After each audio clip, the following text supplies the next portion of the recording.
It's Kylie. This is weird. I haven't sat in front of a camera, sorry, since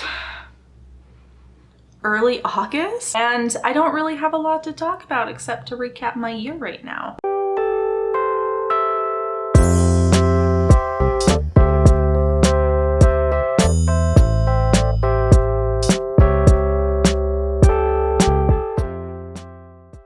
We're getting closer, just a few days until the end of 2020, the year that everyone is just done with, and I am as well. Let's just dive into it. 2020. So at the beginning of 2020, the pandemic was in its infancy, you could say. It wasn't mainstream, there wasn't any lockdown yet. Everyone was ready to slay the day, the year, everything, like myself included. I had all these New Year's resolutions. One of the main things I wanted to do was to read more. And then I also wanted to watch more movies, not just Netflix though. I mean, Netflix is fine, but the big thing was I wanted to go to the theater more, get myself out of the house, because I remember I was still at Big Name Bank. I won't say their name, but I'm sure you can piece together by looking at past videos and stuff. But I was at Big Name Bank and I was miserable and I shut myself in and it was just overall not a good time. So I was like, I gotta get out of the house. I got Regal Unlimited and I was gonna go to the movie like once every weekend and I was gonna try to incorporate that on my channel. I'm not even kidding you, like 3 weeks into having that service, lockdown happened. All the movie theaters shut down and I think most of them are still shut down today on December 20-something, 28th. And so I got really sad, as I'm sure everyone is. I mean, how can you not be sad? But I had some plus sides. The day that lockdown happened in my town, I got a new job. So I went from Big Name Bank to this small office. It's lawn tree and pest care services, and I'm kind of in the front office doing my thing, and I like it very much. I'm so glad I got that job. I started the day that lockdown happened. I like it because it's flexible, and I quickly noticed that my mood was improving despite the world falling apart. But I was still shut in. I was still dealing with like past work-related trauma and processing that, and boy, did it take me a long time to realize that my new boss was not the same as call center bosses. I'm gonna adjust this. So my new boss was not the same as call center bosses. He's much more flexible, which is what I needed. And he was way more understanding, which is also what I needed. And I'm sure if you come from a call center background, that is something that you can probably relate to. My current boss, he's been very, very flexible with me if I need to take off early because something's happening with my son, or if I'm having a really bad day. You all know I have some pretty gnarly mental health stuff going on. One of those is bipolar, which I think actually is something I might talk about. I used to be vocal about it on my channel, but I kind of stopped. But in the past, I'll just tell you now, in the past, I was diagnosed with schizoaffective disorder, which is like if bipolar and schizophrenia had a baby.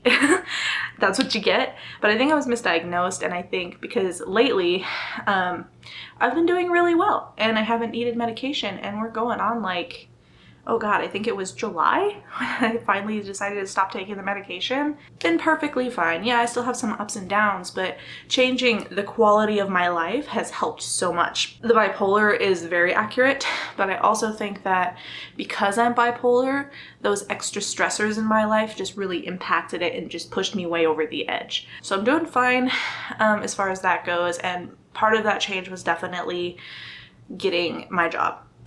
My new job, the one that I love very much, and there's that flexibility and it gives me that leeway to take care of myself and my family as well. Everything was kind of a blur up through until summertime when I was just adjusting to my job, trying to adjust to the pandemic, trying to adjust my family to the pandemic, and all that sort of stuff. So come summertime is when August hit, and right up to there, between like June and July, me and my friend Brianna, we were talking about doing a video every day in August. She had actually mentioned that to me earlier in the year before everything started catching on fire, but I was like, maybe. Then I was thinking about it And I was like, I kind of want to do that. So we started a collaboration and we pulled a whole bunch of people in with us, and I failed really bad. I got 7 days in and stopped, and that's the last time I uploaded. So I'm sorry. I'm very sorry. I have shit to work through. I started doing my nails. I'm sure you remember seeing that in a vlog. It was like late July, but right around that time, like after like it was time to do like a new mani and everything, I started having these life changes happen. Meaning me and my husband were thinking about buying a house because we had heard that the market at that particular time was really, really good, and that was one of our long-time goals. I'm sure you can notice my background's different. I've got a door here and a door here, and it's not that ugly pressed wood color. That's because I did move, but I didn't buy a house because we spent, you know, weeks, like so long, just like looking at houses. We just thought we could put an offer on this house. We probably offered on like 20 houses, which is a lot, but I know people sometimes offer on more than that before they find their house, and that's fine. But we offered on 20 houses, and we realized about that time that we were not going to find a house right now. Yes, the prices are low. It looks like it's doable, but there's so many people flooding to my area right now because it's affordable and because our market is so good that they just have more money and they outbid us. So it would have been like a freaking needle in a haystack to try to get these houses. And if we did, we would have grossly overpaid for them in order to beat out the competition. So we decided to go, nope, we'll rent instead. That was from mid-August up until like November is that entire journey. But late September, we found a place to rent. We applied, we got the place. It's this place. And I'm so excited. But I spent the month of October packing, preparing, setting up changes for utilities and all that garbage. Moving is stressful. If you're like a small YouTuber and you need to move, just give yourself whatever space you need to off of the internet in order to get what you need done, because moving statistically is one of the most stressful things a person can go through. And boy, is that true. But we made it. The day that we moved and got a U-Haul, it was storming, but somehow we made it. And I'm very happy because this is actually my third room. This is my office. And I've never had that. In the old place, we had our living room, we had our kitchen, we had our downstairs bathroom, upstairs bathroom, Max's room, we had our bedroom. There was not really space for me to have an office to escape to have like work-ish stuff and relaxed stuff. But now I have that and I'm very excited. So now our room is just our room and our living room is just our living room. But that's where I'm at right now. I'm in my new office. It is not put together. I'm sure you can see like the box over here and there's like boxes over there.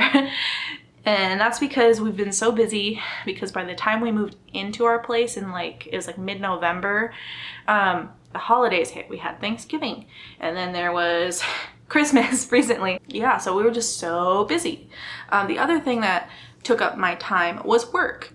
I have come to find that I hate the winter part of my job, but I stick through it because it's temporary and soon enough we'll be back to normal. But we did decor stuff during the down season because let's face it, winter time, no one's thinking about their lawn, their trees, their pest control. They just don't.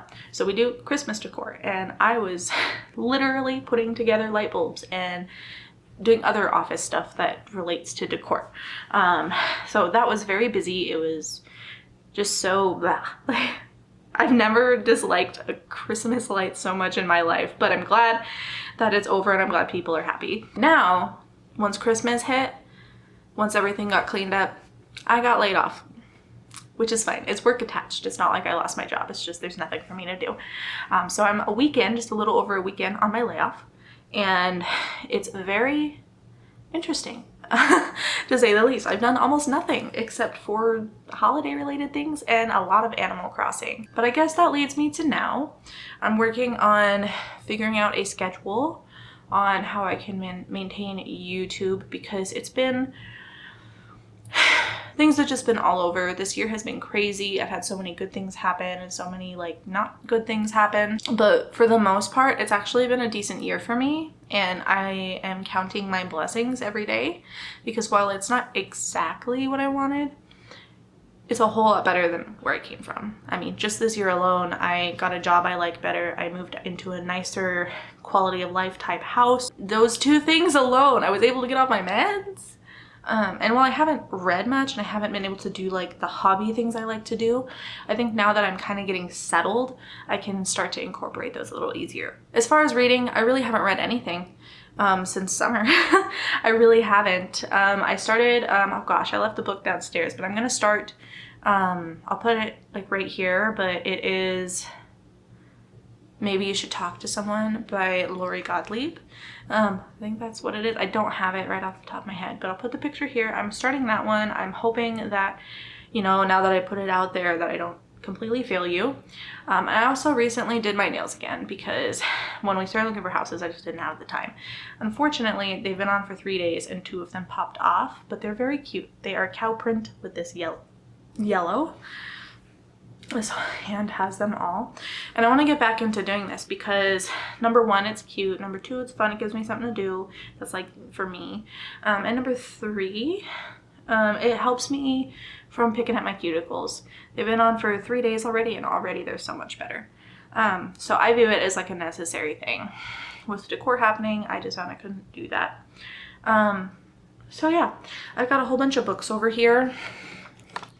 Now that I have more space, I should be able to get me some bookshelves. What I want to do actually is DIY bookshelves with reclaimed wood pieces, just to save money, but also it will be better than buying brand new. So I've been looking at a lot of like woodworking DIYs, and I actually want to do the same thing for my desk.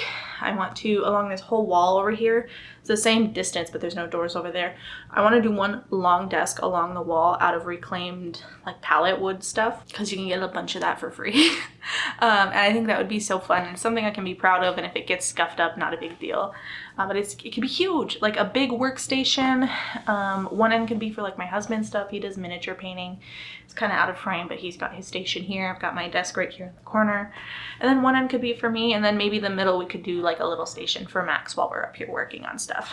So for 2021, I'm not gonna get my hopes up too high, because that's one thing I have learned this year is like, don't set the bar too high for yourself where it's not attainable.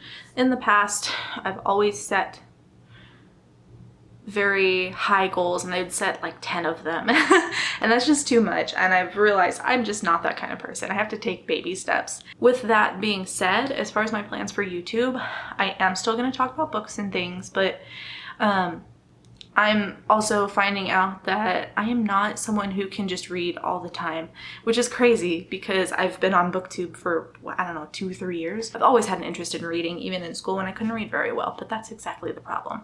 I can't, and sometimes I'm just not, I can't focus enough, even on audiobooks, even on whatever. I just can't do it.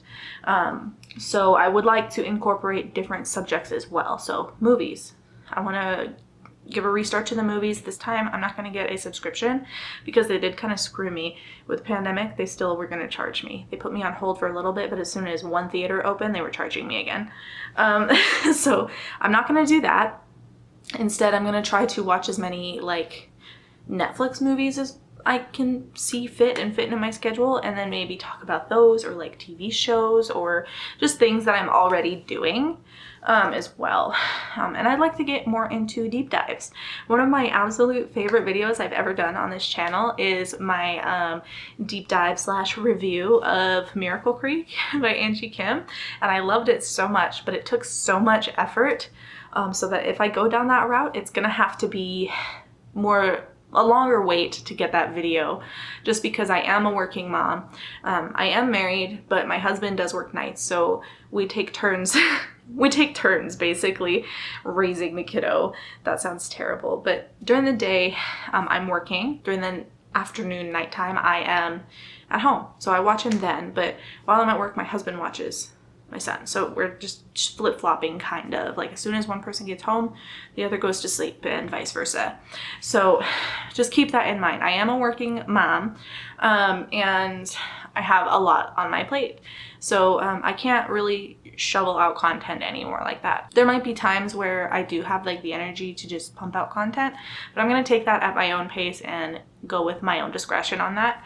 And I hope that's okay. I will do my best, obviously, to take in criticism or advice or suggestions, but at the end of the day, I've got to do what I can do and what will not burn me out. And then another goal, I'm kind of rebuilding my finances. My finances are important to me, but we've had a huge life change, which was moving, and it took a lot of our savings and our rent is higher, but it is giving us a better quality of life. So I need to get that in order, just get used to my new budgeting. I'm not used to it yet. It still kind of startles me and gives me a bit of anxiety, but that's bound to happen. As far as books, I don't really have any plans for what I want to start with in January. I might get rid of monthly TBRs altogether just because I can't stick to them. I never do. How many times have I got on this freaking camera and said, oh, I had this on my TBR, but I chose to read this instead? I don't want to do that every month.